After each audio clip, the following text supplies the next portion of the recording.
This podcast is brought to you by Racing Thread, Formula One clothing for literally any occasion. Their clothing features subtle, evocative, embroidered designs of your favorite F1 moments. From Ricciardo's McHorsey entrance to Kevin's first pole. From Pierre and Yuki's bromance to Inspector Seb, the moments are endless. Whether you're out to dinner with friends, watching the race at home, or cheering in the grandstands, gone are the embarrassing sponsor logos. Instead, Racing Thread is F1 clothing you are comfortable wearing anywhere. Dirty Driving listeners can get 15% off Racing Thread's entire range of t-shirts, sweatshirts, polos, and bucket hats using the code Dirty Driving. Head over to racingthread.com to shop F1 racewear for anywhere. It's chaos. It's a different type of Sunday scary.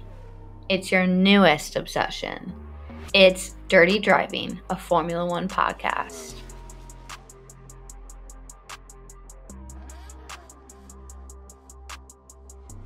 Hello, everyone. Welcome back to another episode of Dirty Driving. The Spanish Grand Prix happened this weekend, so we're here for the post-weekend episode to digest everything that happened this weekend. And just like the week leading up to the GP, there wasn't a lot of action, there wasn't a lot of drama, and I feel like the same thing happened this weekend.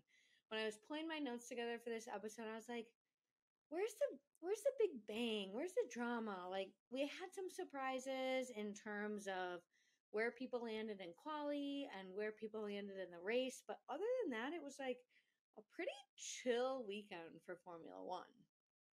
Friday session saw many drivers working out and getting a feel for their new upgrades because 7 teams brought changes to their cars either last weekend or this weekend. FP3 on Saturday morning saw rain and inters, and it became too wet for drivers to really improve their times.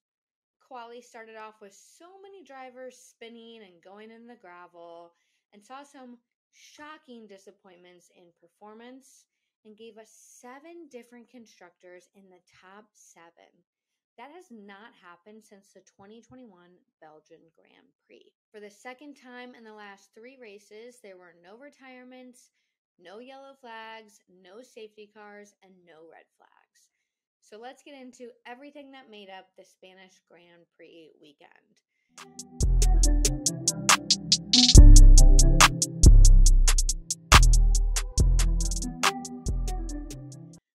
I'm going to say it and get it out of the way because last week I said I'm going to get tired of saying this, and it's only been a week, and I think I'm tired of saying this. But Max Verstappen won the race. He topped the timesheets going into the weekend in FP1 and FP2.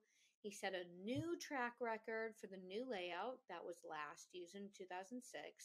And all in all, he enjoyed the last 2 corners, saying that they are more fun to drive. F1 cars feel so much better at a high speed. So if you're a little lost here and you missed the pre-weekend episode, the track changed for this year. They removed the chicane at the end, causing the last 2 corners to go into the main straight at a much higher speed, which provided more overtaking opportunities, which we saw this weekend. And a lot of the drivers were either or on whether or not they liked the change, but Max Verstappen clearly did. He took his first ever pole at the Spanish Grand Prix and converted that into a win, meaning that Red Bull have won every single race this year thus far. This was also his 3rd Grand Slam, which is a pole position, leading every lap in the race and taking fastest lap. So there we did it. Max Verstappen's out of the way. We can move on to the most exciting thing of the weekend, Mercedes. Mercedes was back on podium, and not just with one driver, but with both drivers. Both Lewis Hamilton and George Russell got to celebrate with the champagne. They were up there with Max, who was smirking with that little grin that all of us hate. And that was just the cherry on top to the race because, like I said, there wasn't a lot of drama, there wasn't a lot of whatever, but that's what we got, and I'm cool with that. Both Mercedes were in the middle of the order in FP1, and the weekend really did not start off strong for them. After Friday, Lewis predicted that it was going to be a struggle to get into the top 10 in qualies. He ate his words because he made it into Q3. His teammate George did not, thanks to this really bizarre run-in between the two of them. It ended up being just a lack of communication from the team on car positioning, but Lewis and George were headed down the main straight. Lewis was coming down the side and they both just ran into each other, and it was okay. No one got hurt. Everything was fine. They stayed on track, but it was not Mercedes. I'll just put it that way. It was not very Mercedes-esque. However, they recovered, and in the race, Lewis took P2. He now has 11 podiums at the Spanish Grand Prix, and he took driver of the day. Well deserved. He held his composure. He was the closest one to Max, not anywhere close, but still the closest ones. And he said, for us to be quicker than the Ferraris and the Astons today was really mega. And it is really mega. Their upgrades have shown that things are working for them. They could be much better, is what Lewis said, but they at least got some performance upgrades. George Russell had an incredible drive. He went from P12 to P5 by lap 11, and then in total he climbed 9 places to take third on podium. He also had probably the funniest moment. Actually, not probably. He had the funniest moment of the whole entire weekend. He reported rain in corner 5, and no one else was really talking about the rain. And then he came back on the radio and he was like, it might be rain or it might just be the sweat in my helmet. And his engineer was like, yeah, George, it's definitely the sweat because no one else is talking about rain. So quite a piece of comedy in the middle of the race to round out the weekend with something to laugh about. The other Red Bull driver, Sergio Perez, took 4th for the weekend. In the pre-weekend, he addressed Monaco, saying that he could not afford any more slip-ups. However, he dropped out of Q2 after a trip through the gravel, which means he suffered his second Q1 elimination in consecutive races for the first time since 2019.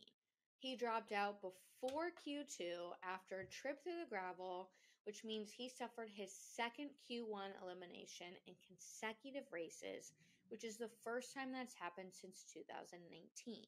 He did put up a solid recovery, making it from P11 to P4, but it was just not enough to land on podium. Carlos Sainz, our man who is up in front, he was on the front row at his home GP, fell back to 5th place. Like I said, he was on the front row. He took P2 in qualies. This was his first ever front row start at his home GP. And he seemed to be on a completely different strategy than his race strategist. During the race, he was like, okay, let's pit. And they're like, okay, we're going mediums. And he was like, mediums?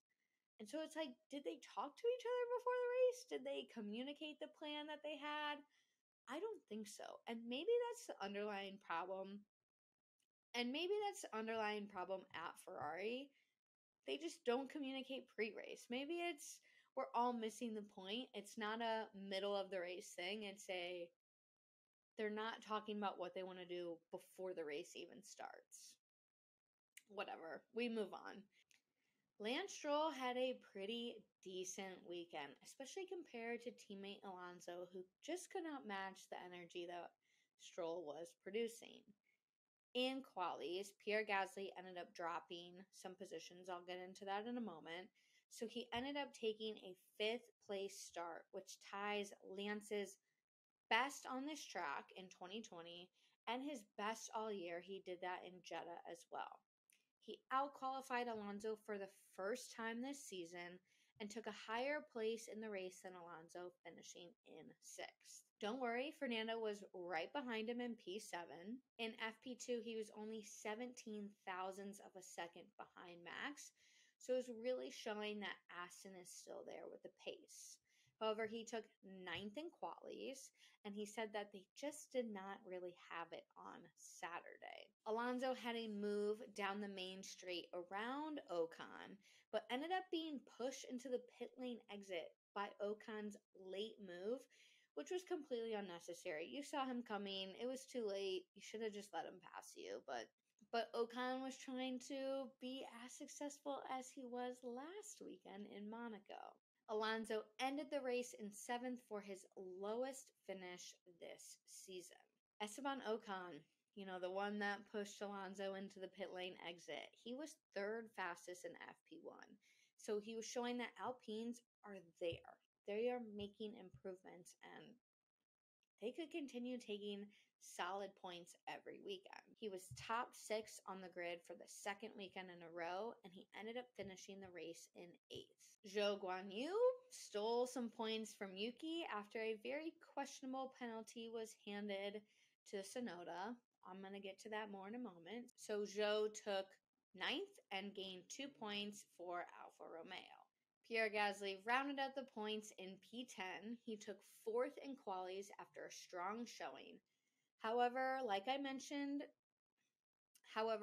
hinted to earlier, he got nicked with a 6th place grid penalty after impeding laps for both Verstappen and Sainz. I don't know what it is about Pierre, but he can't seem to stay out of trouble with the stewards. He's got the most penalty points on the grid, and here he goes taking a 6th place grid penalty, which all could have been avoided.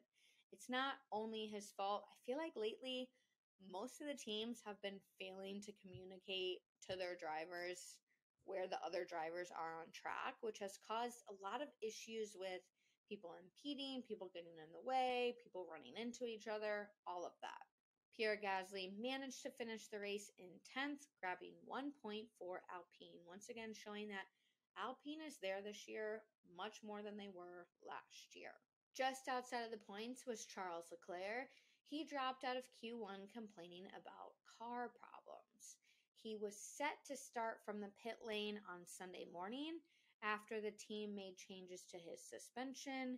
They replaced his energy store, control electronics, and fit a new gearbox case.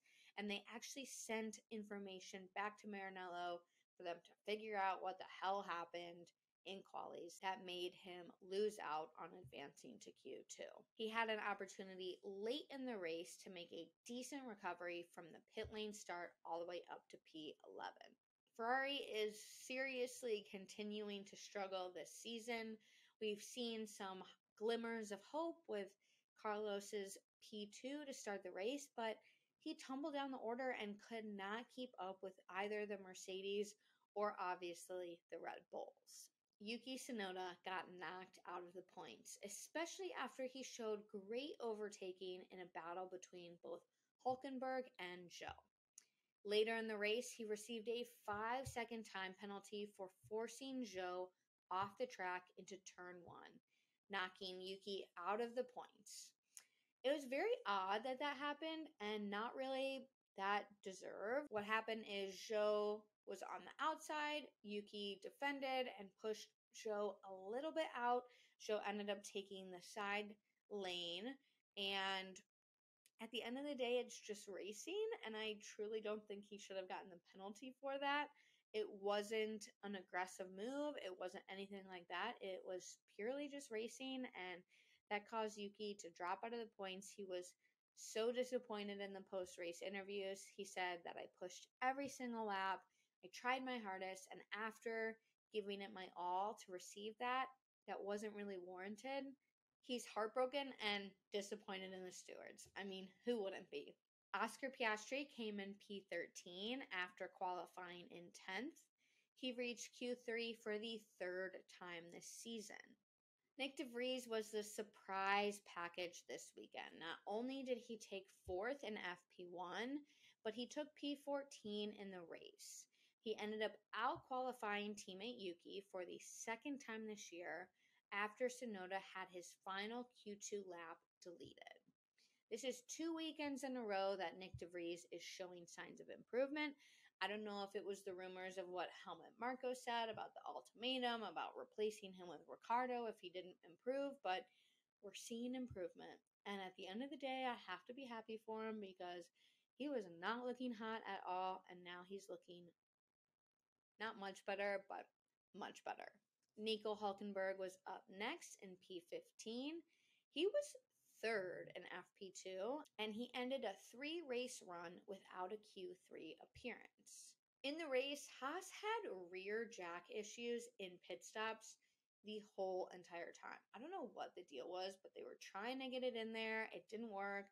At some point, they had two of the jacks trying to do it, and it was just like a clusterfuck. It was embarrassing, and it was like they couldn't figure it out. We couldn't figure it out. It was rough. It was rough. And he also said that tire deg was really high, so he ended up taking a third pit compared to everyone else's two-pit strategy. Alex Albon, he was out in Q1 for only the second time this year.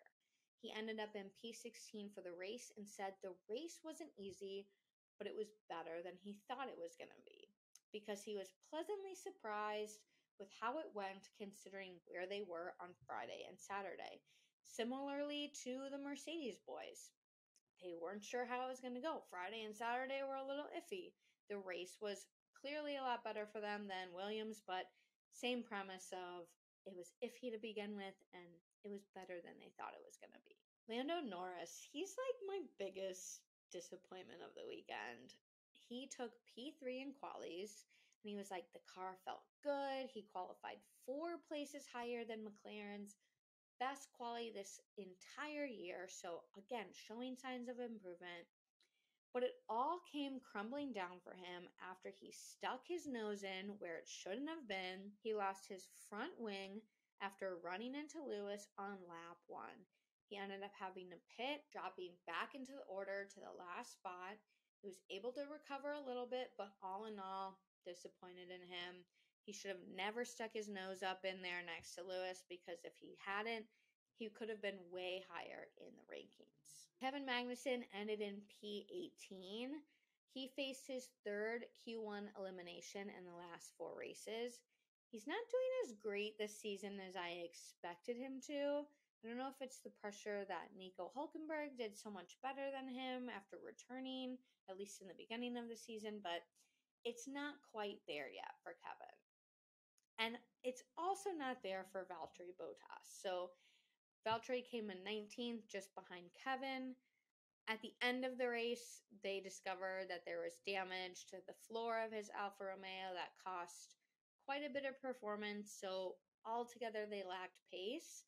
But my biggest thing about Valtteri this year is I don't feel like his heart is in racing. It just doesn't seem to be there. There's not that drive that there was when he was at Mercedes. And yes, I'm excited that he's found a little bit more personality. He's got all these side projects going on and he seems to be genuinely happy. But I'm not seeing what I want to see on track with him. And that's been a big disappointment to me this year. Yes, he scored a couple points, but ultimately, he's kind of down in the gutter. He is. Rounding out the race is Logan Sargent in P20. In FP3, he brought out the red flag after he had a trip into the gravel, which ended up an into the barrier moment, and he lost the car on the entry into that final corner, which caused that little snafu. He also ended up starting the race from the pit lane due to changes in his suspension and alterations to his brake cooling, and my big prediction is that he won't be around for much longer. He's not showing us what we want to see. And I don't know if it's the expectation that previous rookies in the past couple of years have given us. Mick Schumacher, Nikita Mazepin.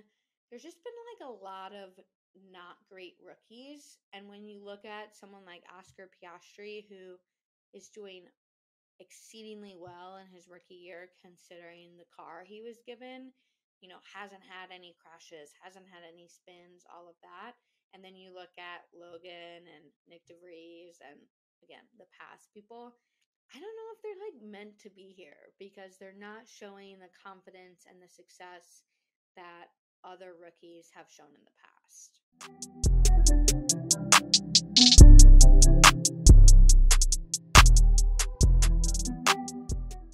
My biggest winner of the week is Mercedes. Absolutely impressed. Again, they started out the weekend not so hot. They ended the weekend on a complete high. We could continue to see improvements as they continue to work out these new upgrades. And the fact that they were faster than both Ferrari and Aston Martin this weekend gives me hope that they could be battling Fernando a lot more moving forward. Maybe not so much the Ferraris, but for sure Fernando. My losers of the weekend is the duo of Carlos Sainz. He was set up for success at the start of this race, starting in the front row, and just did not have it in him and ended P5 at his home race too, nonetheless. Both the hometown heroes did not show up on Sunday. So I'm sorry to all of the fans that showed up for them because they did not give us their best showing. But my other half of that Carlando piece is Lando, and I just talked about him, so I won't repeat myself, but shit luck. Actually, it's not shit luck. It's a shit choice of sticking your nose in where it shouldn't have been and causing damage to your front wing. My honorable mention this week, some of you are going to think I'm a little nuts for this, but I'm giving it to Lance Stroll. He has been behind Fernando this whole season. And this is the first weekend that he not only out-qualified Fernando, but he also beat his teammate out in the race. And I know, again, it's only by one position, but I'm hoping this is a big confidence boost for him because it's starting to seem as though he's not going to be able to stay on the team if Aston Martin really want to be competing for championships.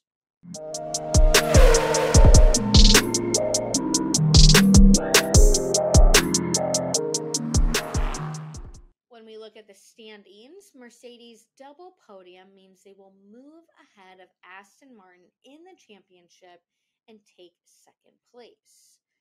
The other thing I need to highlight is that Perez is now 53 points behind Verstappen. That's 2 race wins and a fastest lap. And I don't know if Perez can figure it out for the rest of the season. I know that's only 2 weekends in a row that he hasn't been showing, but I have a feeling that his confidence has been rattled and the team doesn't really care about him because they care about Max. They funnel all their money into Max's car, and there Max is 25 plus seconds ahead of the rest of the field, and Perez is struggling a little far back due to the mistakes he's made. We have a bye weekend next weekend. I hope everyone enjoys their time off. And then myself and F1 are headed to Montreal for the Canadian Grand Prix. Keep an eye out because we have tons of content coming out in the next couple of weeks about going to a Grand Prix, about prepping for a Grand Prix, about what it's really like to be there. So excited to take you guys along as I head to Canada. But until then, enjoy yourselves, and I'll catch you on the bye weekend episode. This podcast is brought to you by Red Racer Books, a children's book series about the marvelous world of motorsports. Looking to get the kiddos in your life interested in Formula One? The series includes the ABCs of Racing, which teaches concepts about racing with Red Racer as your guide. The 34-page book is full of gorgeous illustrations inspired by actual tracks and racing situations around the world. The series also includes the book All About Race Cars, a guide to Formula One race cars. Red Racer is joined by Roxy the Engineer, and they walk you through all the ins and outs of F1. This book is packed with 40 pages of beautiful illustrations teaching STEM facts about F1 cars. Red Racer Books is on a mission to give kids in the US and beyond a global perspective on sportsmanship, diversity, science, and technology. Dirty Driving listeners can get 20% off Red Racer Books' entire series using the code Dirty Driving.